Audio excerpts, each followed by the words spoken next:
Okay, afternoon everybody. I'm Simon. I'm the Marketing Transformation Director at Entain.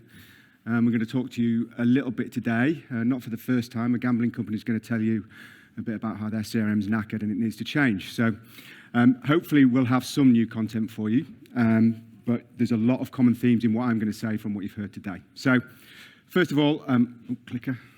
A little bit about Entain.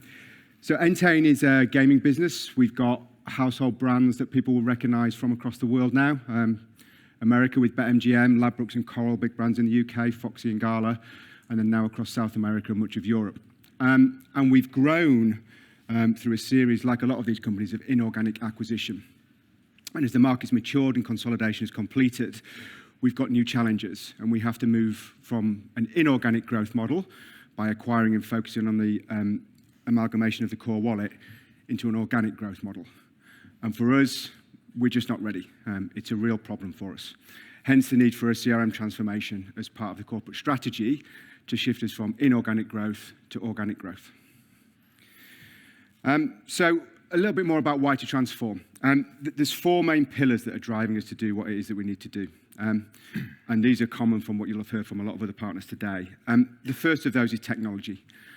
It's not just that our technology systems are expensive to maintain, which they are, even though they're bespoke built. It's the brittleness and the inflexibility of them when it comes to changing them. We can't react fast enough in a fastly evolving CRM environment to keep up with the pace of the market, with the innovation and the fleetness of foot. So we need to change the technology to allow us to adapt. The second pillar that we talk a lot about is operational efficiency. And I stress this to the operating teams that I work with. The problem is not that we've got too many people, all right? We do have a lot of people doing this stuff. The issue is that the cycle time for completing CRM is not able to match with what you need to do when you're talking about personalization or one-to-one recommendations or optimization. It cannot take you 5 days to set up a campaign if you want to operate in this model. It needs to take you 5 minutes. So you have to transform your operational effectiveness to do that. The third focus about this really is about focus on the customer. And like a lot of gambling companies, we operate across multiple product portfolios for our customers, and we have poor governance that defines what materials we get out to our customers. We have lots of P&L owners who want to send their messages out, and it's fairly chaotic. So when we benchmark ourselves against our competition in other markets, the volume of communications that we do can be pretty terrifying, and it's not what we want to do anymore. I think the final point, and one that bothers my boss, who's the CCO, but also the CTO, is that this complex commercial and operational environment and this really difficult tech makes anything to do in the innovation space really, really difficult. Because as soon as you want to change something in, and I'll come back to this, and you have to execute from ideation through to targeting, through to execution to measurement, you just can't do it. So if we want to innovate and we want to be, using all of this AI creatives and all of that good stuff, we're not in any environment in which we can do it. So there's a really, really big case for us to change. Thank you, Simon. Good to see you all here. Good afternoon. I'm David Delbridge. I'm Director of Marketing Technology at CACI. So we're going to be talking about Entain, but just before we do that, just a really quick introduction to CACI in case some of you haven't heard of us. We're here today because we are a sponsor and a proud and a strategic partner for Optimove. At CACI, fundamentally, we're all about helping our clients transform their business through harnessing AI, data, and technology to deliver consistently amazing customer experiences. We provide a range of end-to-end services, as you can see there, so from consultancy through to implementation, data, creative, UX. And we work with a number of different clients across many, many different sectors. So some of them are on there. Obviously, you can see lots of gaming clients on there because we have had lots of experience, particularly in the gaming sector. So I'll be talking through how we approached the challenges that Simon outlined and the approach that we took to ultimately support them on this transformational journey that we're going to go through today. It's very typical to how we work with lots of our clients, though. So if you're keen to understand more about CACI and about how we might be able to transform you on your own transformational journey, and also how to help you get the most out of the capabilities of Optimove, then please come and talk to us in the break. We're outside on a stand, and we're all wearing these nice polo necks. Cool. So as Simon outlined, the challenge that Entain faced was more than just a tech challenge. So there were challenges, as Simon covered, with the architecture and the setup of the platforms, but it was broader than that. It was operational, it was strategic, it was really the overall approach to CRM. So given that, we took a broad approach to the project with them. So obviously, we did a discovery piece initially. As you'd expect, we took a deep look into the architecture, looking at all of the platforms, how they were set up, how they were integrated with data sources, how they were integrated with each other. But we also looked at the setup of the CRM team. So what were the processes that they were following? How were they set up, and what were the types of campaigns and customer experiences that were being delivered to customers? In order to help sort of frame overall the changes that we were recommending as part of this transformation, we developed what we called a CRM strategic blueprint, which essentially was a high-level view outlining a different approach to CRM that we were suggesting Entain embark on. So one that's essentially customer-centric, life cycle-based, automated where possible, and making use of AI to help sort of power things further. From this blueprint, we then identified a number of different use cases, and we used those use cases to highlight the capabilities that we needed, ultimately the tech and the data and the architecture to support. So that enabled us then to do the tech to be, so articulating how we felt Entain's architecture needed to evolve to better enable it to deliver upon the strategy and the recommendations that we were making. Additionally, we made a number of recommendations around the operator model and process elements and ways of working. And then finally, we wrapped all of that up into a transformational roadmap, so articulating the recommended sequence of these changes to unlock value as quickly as we could, but take Entain on this transformational journey. Specifically on the architecture then, so as Simon mentioned, Entain, through lots of acquisitions and just over the years, had found themselves at a point where their architecture was overly complex, quite convoluted, lots of overlapping capability. So numerous platforms in place for things like bonusing, campaign orchestration, email deployment, you name it, lots of proliferation in there. So with Entain, and this isn't always the case, but it wasn't that they lacked capability necessarily, but there was lots of capability, but what was lacking was the integration between platforms. Particularly pertinent for clients in the gaming industry. Obviously, a lot of CRM activity in gaming is about sending offers, promotions, bonuses, and so on to your customer base, and obviously use your CRM platforms to send that. Oh, you should get that. I'm sorry. But the challenge is, it's not just a matter of communicating to the customer. It's also key that you set up your bonus and promotional platforms so that they also know that that customer has been sent that bonus, because otherwise that customer comes to redeem the bonus or use it on the website or in the app, and they won't be able to do so. So in the case of Entain, that integration wasn't yet in place. So that meant the process really was inherently manual because it really had to be, because essentially for most of the campaigns, you had to go and create audiences in two separate places. So automating, let alone getting to the point of using AI or doing things at scale, was not possible.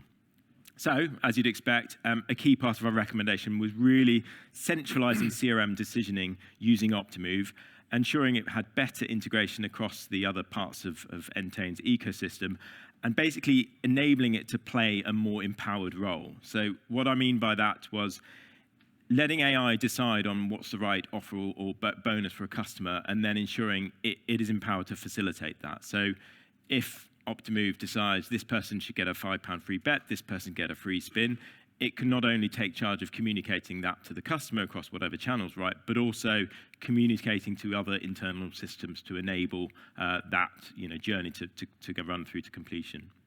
So fundamentally, that was pretty much a bit of a game changer for Entain, because once that capability was in place and those integrations in motion, that unlocked a whole world of AI and automation at scale that we then worked to deliver. So what were some of the deliverables from that first sort of piece of work? So some of the artifacts here are on screen. I'm not going to talk through them. obviously, we worked hard to identify what we were confident were the right changes that needed to be made. We had the CRM blueprint, so showing a sort of a new approach to CRM, and we'd identified a number of operating model improvements and things. But what I want to talk about in this slide was the importance of the messaging and the communication of all of that. Simon, obviously, in his role, he was already massively behind this transformation of CRM, but there was work to be done to make sure we could convey the case for that to execs and get their buy-in. So we had to work hard to make the case for change a convincing one, and more importantly, the commercial value that could be unlocked through that change to be, suitably compelling. So we're standing here today because collectively we managed to do that, and so we got the sort of go-ahead and the alignment from the execs, and were able to then proceed. So then, how do we then go about delivering the transformation, or I should say starting to deliver the transformation, because it's ongoing? But we'd identified a number of the changes that we needed to make. We had ideas around new ways to do CRM, but how did we actually go about rolling that out? So Entain, for those of you who know, and Simon's obviously intro made it clear that it's a complex organization, lots and lots of different brands, lots and lots of different business units, regions, lots of different CRM and marketing teams to all ultimately work through this change. So we felt collectively that sort of a big bang release and trying to do this at scale across the whole of the organization, that was never going to work. So we instead arrived at an approach whereby we would look to do a first deployment of both the sort of new way of working, the new CRM blueprint and the use cases with that, and then the new way of using the platform. So we targeted bwin UK for the first deployment, and then what we're now doing is then scaling and rolling out the same sort of experiences and use cases across some of the other brands within the company.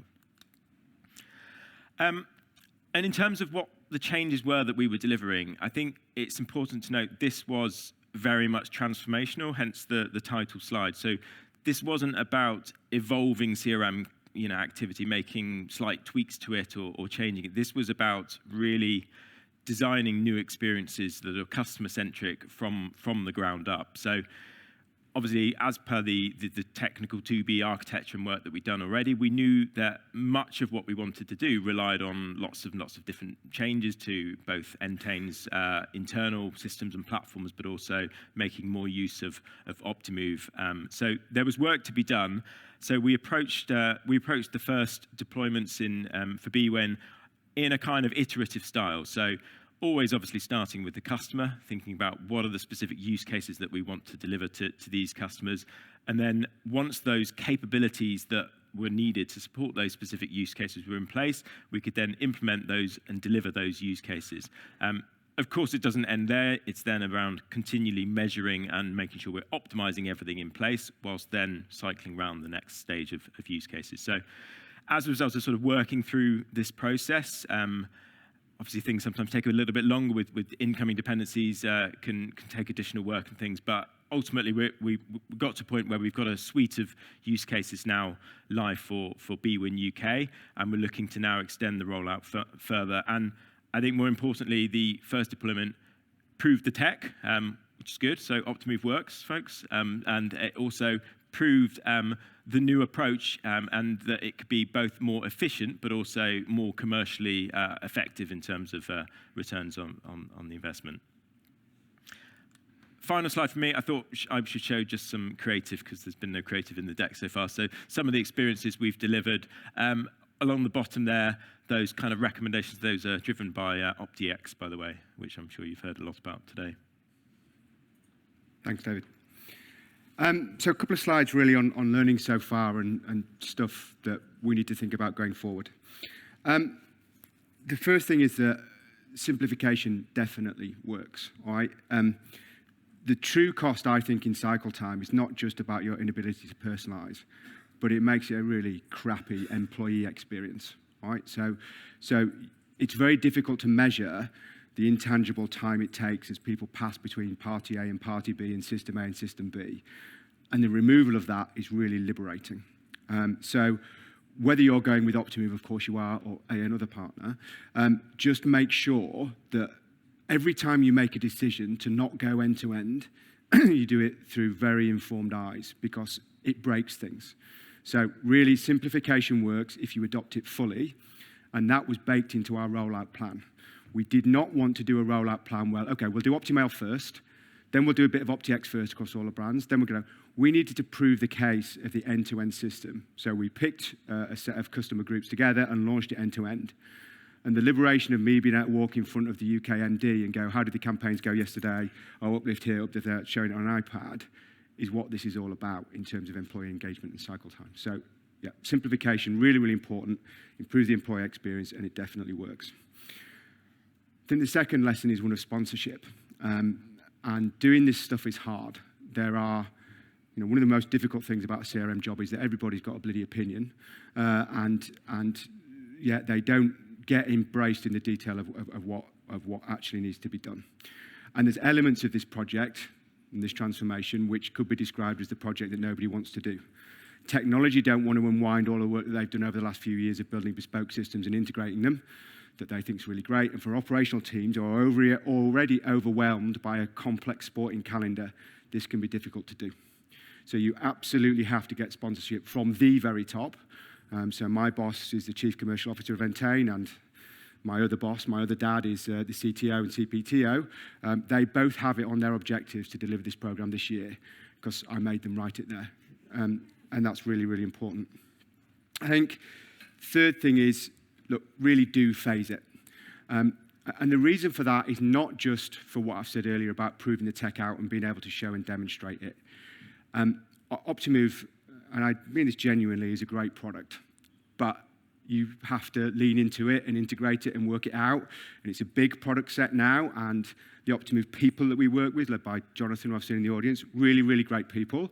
But nobody knows the entire product suite, and there will be multiple options that you have to work through, and it won't quite work the way you want to do with your platform. So the phasing part of that approach gives you the license to fail on a smaller part of it, so you can reinvest and rework and re-go again. And we will, I have no doubt at all, repeat that pattern as we go live across multiple brands through the course of this journey that we've got at the moment. Finally, OptiX works, guys. All right. Now what? It's surprising to hear people who have actually used it say that. What do I mean by that? There are gazillions of companies in the betting and gaming industry and beyond who will build you models to make recommendations on what you should sell your customer. And I promise you, that is the easy bit. That's just statistics. And one of the greatest quotes this year I've heard about AI is just statistics. The hard bit is the engineering mile that takes you through the whole marketing life cycle. Yes, the target selection. All right, that's, lots of sophisticated ways to do that with Optimove now. Yes, the recommendation of the product through a tool like OptiX, but what OptiX does is close the last mile that so many other of the vendors in this space just forget about, which is getting the content in front of the customer, having the content technology that can absorb the data to make it flexible around the different creative treatments and the different textual treatments that you might want to do, and really importantly, the measurement. I'll come back to the measurement point in a minute, but when you're evaluating this stuff and you're trying to get into this stuff, don't pick one part of the problem, would be my advice. Pick the end-to-end problem and deploy something that solves the whole problem, because the challenges of integration far outweigh any disadvantages you might have because you don't quite think that the Optimove product doesn't work. Just one final point about this notion of simplification works as well, and this has been a real sort of personal challenge for me as you go through this, is that if you're going to adopt a piece of technology like Optimove, it might not quite work the way you might not quite want it to. So the Optimail client, for example, might not do things in a certain way that you don't want to do. Honestly, nobody cares. All right, just go on the client, learn how to use the client out of the box, and take the advantages that you see from that product and forget about the little features it doesn't have. They'll come around later. But really, really make sure when you are thinking about simplification, it's a ruthless mantra. And I say it all the time, and my teams hear me say it all the time, no, guys, out the box. Stop changing it. That's what really helps deliver on the simplification things. So that's really important. It wouldn't be me if I wasn't also a realist as well as an evangelist. It's my 50th orbit around the sun, all right? So I've seen big data revolutions, and I've seen some of these things come and go. Some of them are big, like the internet. Some of them never really happen. I have no doubt at all that AI is going to be a great big thing. But right now, certainly in the gambling space, it doesn't solve everything, all right? Anybody who's run performance marketing, acquisition marketing, will know 3 or 4 years ago, Facebook closed their garden. And they basically forced you to work inside their garden. And this notion of micro-targeting on liked audiences and that kind of thing went away overnight. And if you execute paid media in social or even now in search, you have to rely on these algorithms. And that means that they have to go through learning phases, that you have to watch and you have to leave them alone, and then they come out with answers. And for organizations like gambling, that poses 2 problems. One is a political one, telling your sports P&L owner or your gaming P&L owner, no, we're leaving it for a week. We're just leaving it for a week to see what response rate we get, and we're going to let the algorithm work. But the second thing is that the machine is not all seeing, and I'll come to that in a minute, it's not a future seller.